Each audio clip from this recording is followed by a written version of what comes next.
Student welcome back to my YouTube channel Arihant lecture. Guys आज की इस वीडियो में हम बात करेंगे बोर्ड एग्जाम में लॉन्ग आंसर आपको कैसे लिखना है। ठीक है, अगर आपने इस वीडियो पे क्लिक किया तो आप एक लकी इंसान हो। अगर आप इस वीडियो को मिस कर दोगे तो ये कभी आप नहीं जान पाओगे कि बोर्ड एग्जाम में कोई भी लॉन्ग आंसर का क्वेश्चन का आंसर नहीं आता है तो उसका आंसर हमको कैसे लिखना है ट्रिक से। वो भी टीचर खुश होकर आपको पूरा का पूरा नंबर भी देगा, आपका एक भी नंबर नहीं कटने वाला है।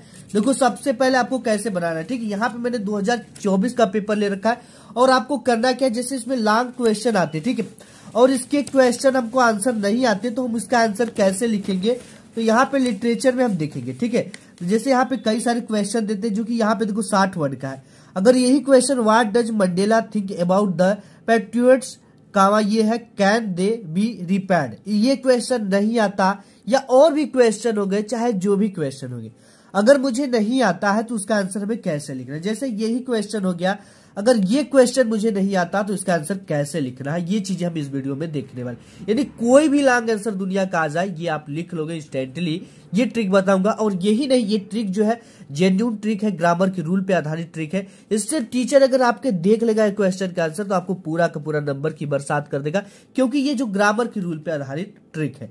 तो आइए देखते हैं आंसर शीट पे कि कैसे लिखना है, कैसे शुरुआत। पहले आपको ये देख लेना कि आपके जो पेपर है वो कौन सा सेक्शन हम कर रहे हैं। ठीक है, ये इंपॉर्टेंट होता है सेक्शन देखना।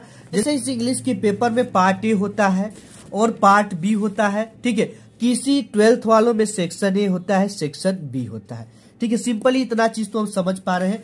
और इसी सेक्शन को हमें क्या करना है, सबसे पहले शुरुआत कैसे करना है, इन सब चीजों को अगर देख लोगे ना तो आप यार भाई जो भी लॉन्ग क्वेश्चन का आंसर नहीं आता उस ट्रिक को लगा देना, 110% पूरे नंबर मिल जाएंगे। सबसे पहले आपकी ये बोर्ड की कॉपी है, ठीक है, और यहाँ पे ये चीजें पाई वगैरह आप खींच लेना, जैसे मैंने यहाँ पे खींचा है। और सबसे ऊपर हमें क्या लिखना है, पार्ट बी। अगर आपका सेक्शन में चलता है तो आपको सेक्शन लिखना है। ठीक है, section B, section C.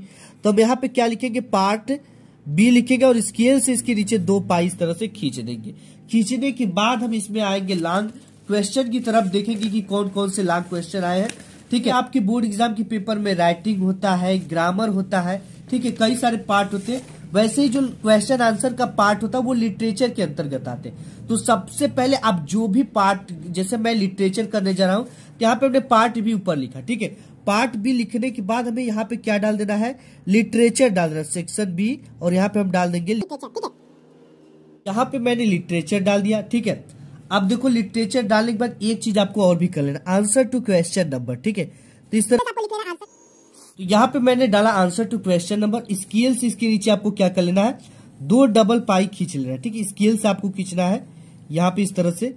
And इसके बाद देखो कॉपी की शुरुआत सबसे मेन चीज होती है। अब देखो कैसे करना है, यहाँ पे वाई डज अनी wants to keep a diary. ठीक है, आंसर हमें लिखना है इसका, तो हमको पता ही नहीं है। ठीक है, या कोई भी लॉन्ग आंसर हो जाए जो मुझे पता, जैसे यहाँ पे 60 वर्ड में है, ये चीजें मुझे नहीं आती। अब इसको आपको कैसे लिखना है, जैसे यहाँ पे what role did Ebright's mother's play in making him a scientist. ठीक है, तो हमारा रूल नंबर पहला कहता है कि अगर क्वेश्चन में सबसे पहले क्वेश्चन वर्ड आए हैं तो कभी भी आंसर लिखते समय क्वेश्चन वर्ड से शुरू नहीं करना। तब कैसे करना है, आपको जो भी क्वेश्चन वर्ड व्हाट आ गया, हु आ गया, हुम आ गया, ठीक है, उसको क्या करना है, हटा देना है। तो सबसे पहले हम इसमें से क्या करेंगे, ये वाट और वाट को हटा देंगे। ठीक है, वाट को हटा देंगे और हमें शुरुआत सब्जेक्ट से करनी है। शुरुआत किससे करनी है, सब्जेक्ट से करनी है। सब्जेक्ट देखो कैसे मिलेगा, सब्जेक्ट को क्वेश्चन में पहचाना और उससे सबसे पहले आंसर में लिखना है, और आपको कुछ ग्रामर के रूल को ध्यान में रखना। अब देखो यहाँ पे ना आपको मैं एक सिंपल ट्रिक बताऊंगा, ठीक है, ताकि आपको कोई भी ताम झाम ना लगे। ये हेल्पिंग वर्ब दिख रहा है, ठीक है, यहाँ पर भी ये हेल्पिंग वर्ब है, यहाँ पर भी हेल्पिंग वर्ब है।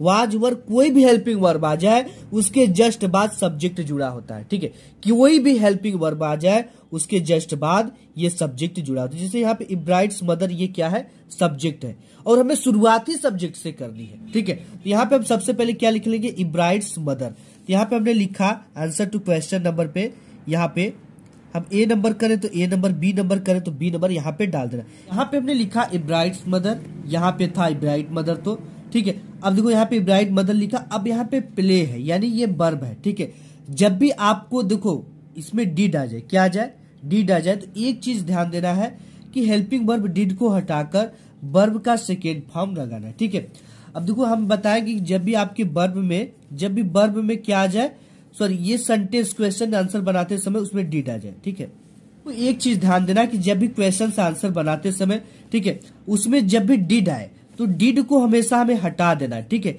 डिड को क्या करना है, हटा देना है। डिड को हटाकर वर्ब का सेकेंड फॉर्म लगा देना, वर्ब का सेकेंड फॉर्म लगा देना। अब कहोगे आप सर हम सेकेंड फॉर्म कहाँ पे ढूंढने जाएंगे। अब देखो जो सेकेंड फॉर्म होता है अक्सर जो वर्ब होता है उसकी पीछे डी या ईडी लगाने से बन जाता है, ठीक है। जैसे यहाँ पे है, ये देखो इब्राइट्स मदर, यहाँ पे प्ले, इस सब्जेक्ट के बाद जो भी लगा होगा उसका सेकेंड फॉर्म लगाएंगे। प्ले है तो प्ले का सेकेंड फॉर्म तो ये होता है, ठीक है। प्ले का सेकेंड फॉर्म प्लेड होता है, प्लेड, ठीक है। यहाँ पे डी नहीं लगा था, अगर यहाँ पे डी लगा होता ना तो हम ईडी केवल डी लगाते। यहाँ पे ई नहीं लगा होता, हम ईडी लगा दिए, ठीक है। प्ले का सेकेंड फॉर्म क्या हो जाएगा, ये देखो आप, प्ले का सेकेंड फॉर्म प्लेड हो जाएगा। इसको हम सरल भाषा में आपको समझाएंगे। देखो यहाँ पे जैसे अगर आपको कॉल्ड आ जाए, ठीक है, कॉल आ जाए या कोई इस तरह से एडमायर आ जाए, जैसे यहाँ पे देखो एडमायर, ठीक है। एडमायर का ये होता है, इसका सेकेंड फॉर्म इसमें ई लगा हुआ है तो इसका सेकेंड फॉर्म जो बनेगा एडमायर्ड, केवल डी लगा देंगे तो सेकेंड फॉर्म बन जाएगा, सिंपल है, ठीक है। तो यहाँ पे हम प्ले है, प्ले के यहां क्या लगा देंगे, केवल ईडी लगा देंगे, प्लेड, प्लेड। अब यहां पे देखो प्लेड हो गया। इन making him a scientist, in making him a scientist, ठीक है। Play making him a scientist, यहां तक हमने लिख लिया। अब यहां तक तो मेरा काम खत्म हो गया, लेकिन इसकी शुरुआत तब देखो कैसे। आंसर में आपको बीच में जैसे आपने पूरा ये लाइन लिखा, that this it's it because who so that आदि का यूज करना है, ठीक है। यानी कि ब्राइट की माँ ने उनको वैज्ञानिक बनने में महत्वपूर्ण भूमिका निभाया, दैट, ठीक है। की दैट भी लगा सकते हो, ठीक है। सो दैट इसलिए की भी लगा सकते हो, बिकाज की मीनिंग तैयार कर लो वो भी लगा सकते हो, ठीक है। यानी इसमें से आप किसी चीज का भी यूज कर सकते हो। बिकाज का मीनिंग तैयार कर लो, बिकाज क्योंकि महत्वपूर्ण भूमिका निभाया, क्योंकि भी लग जाएगा, ठीक है। यहाँ पे अगर ये न लगाकर आप यहाँ पे क्या लगा सकते हो, बिकाज भी लगा सकते हो, बिकाज की मीनिंग आप तैयार कर लो, सिंपल, ठीक है, बिकाज। अब इसके बाद आप कहोगे इतना तो हमने लिख लिया, अब सिंपल आपकी ग्रामर के रूल पे पूरा नंबर मिल गया। कैसे मिलेगा, ये जो आपकी इंग्लिश की पेपर होती है ना, इसमें बहुत सारे पैसेज दिए होते हैं। जैसे ये एक पैसेज मिला यहाँ पे से लेकर यहाँ तक, ठीक है।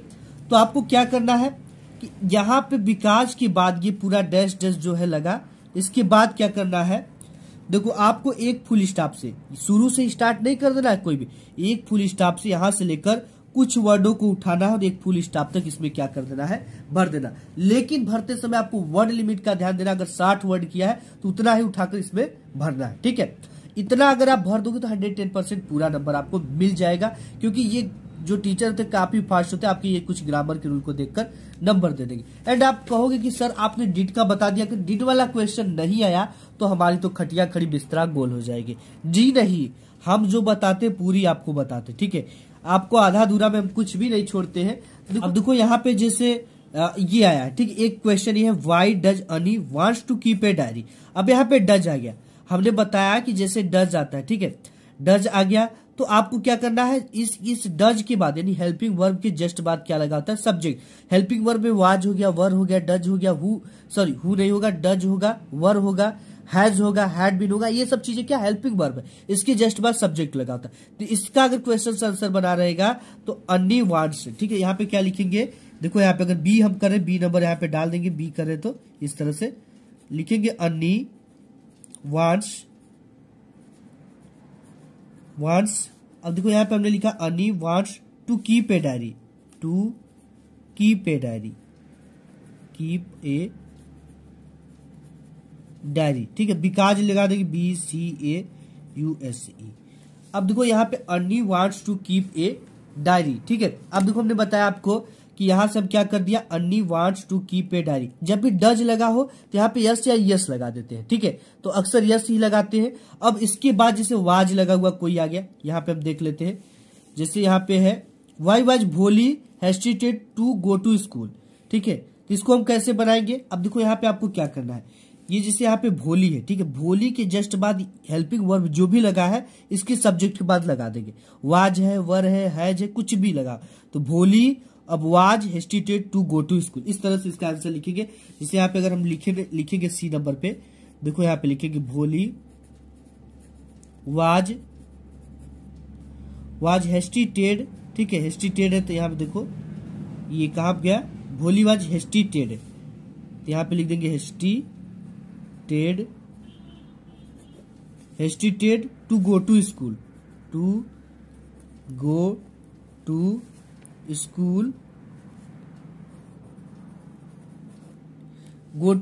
अब इसके बाद लगा देंगे बिकॉज, ठीक है, BACUS, इस मीनिंग को तैयार कर लो सिंपल। इसके बाद क्या करना है, पैसेज को उठाकर पूरा का पूरा जैसे हमने बताया भर देना, ठीक है। कोई भी क्वेश्चन आ जाए आपके बोर्ड एग्जाम में, जैसे और भी मैक्स में देख सकते हो आप, ये भी वाज वाला आया तो इसको अन्नी इज टीयर्स, ठीक है, अन्नी वाज, ठीक है, वाज लगा देंगे इसके जस्ट बाद।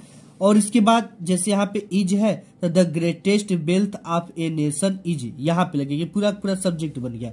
अब इसके बाद जैसे यहाँ पे और भी मैं आपको बता दूं, so why did Anil hire Hari Singh, तो यहाँ पे अनिल हायर्ड हरी सिंह हो जाएगा। यहाँ पे ई लगा हुआ है, केवल डी लगा देंगे, वर्ब का सेकेंड फॉर्म बन जाएगा, ठीक है। तो इसी तरह से आपको बोर्ड एग्जाम में लॉन्ग क्वेश्चन के आंसर को लिखना है।